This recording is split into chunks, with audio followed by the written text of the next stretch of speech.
نماز کے دوران سجدے میں آنکھیں بند کرنے والوں کے ساتھ میں کیا ہوتا ہے؟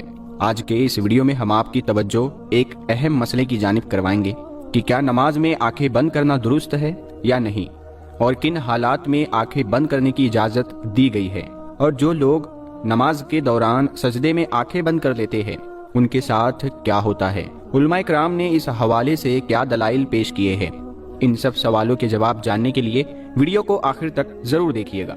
دین اسلام کا دوسرا ستون نماز ہے۔ قرآن پاک میں جگہ جگہ ایمان کے بعد سب سے زیادہ ذکر نماز قائم کرنے کا ہے۔ نماز بندے کو اپنے رب کے اتنا قریب کر دیتی ہے کہ اتنی قربت کسی بھی دوسرے عمل کے ذریعے اور کسی بھی دوسری حالت میں حاصل نہیں ہو سکتی۔ نماز قائم کرنے کی بدولت ہی مسلمان اللہ کی یاد، اس کا قرب، اس کی حضوری، اس کی ہم کلامی جیسی نعمتوں سے فیض یاب ہوتا ہے۔ اور سجدہ جو نماز میں کیا جاتا ہے، یہ ایسی حالت ہوتی ہے کہ انسان اپنا ماتھا، اپنی پیشانی، جو کہ انسانی جسم کا سب سے معتبر حصہ ہے، اللہ کے حضور میں اپنا ماتھا، اپنی پیشانی زمین پر انسان لگاتا ہے۔ اپنی پیشانی کو زمین پر کیوں لگاتا ہے؟ اسی لیے کہ وہ ظاہر کرتا ہے کہ میری یہ پیشانی اللہ کے حکم کے آگے زیر ہو گئی ہے۔ یہ میرے رب کا حکم تھا کہ اپنی پیشانی کو سجدے میں زمین پر لگاؤ۔ یا اللہ، میں نے تیرے حکم کی تعمیل کی، میں اکڑا نہیں، میں اترایا نہیں، میں نے اپنے جسم کا سب سے بہترین حصہ تیرے حکم کی خاطر جھکا دیا۔ یہی وجہ ہے کہ سجدے انسان کو اللہ کا مقرب بنا دیتے ہیں، اللہ کی قربت حاصل ہو جاتی ہے۔ سجدے کرنے والا انسان اللہ کا پسندیدہ انسان بن جاتا ہے۔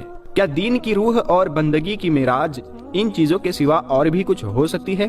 ظاہر ہے کہ نہیں ہو سکتی۔ ایمان کی جڑوں کو نمی اور تازگی صرف اللہ تعالیٰ کی یاد سے ہی ملتی ہے۔ جس درخت کی جڑوں کو نمی اور تازگی نہ ملے تو وہ سوکھنے لگتا ہے اور وہ پھلتا پھولتا نہیں ہے۔ اسی لیے جس شخص کا دل اللہ تعالیٰ کی ذات سے غافل ہو، اس کا ایمان مرجھا جاتا ہے۔ نیک اور صالح شخص صرف وہی ہو سکتا ہے جس کے اندر ایمان کی تازگی موجود ہو، جس کے دل میں اللہ تعالیٰ کی یاد گھر کر گئی ہو۔ نماز کی بہت بڑی اہمیت ہے۔ مسلمان اور کافر میں فرق کرنے والی نماز ہی ایک ایسی چیز ہے۔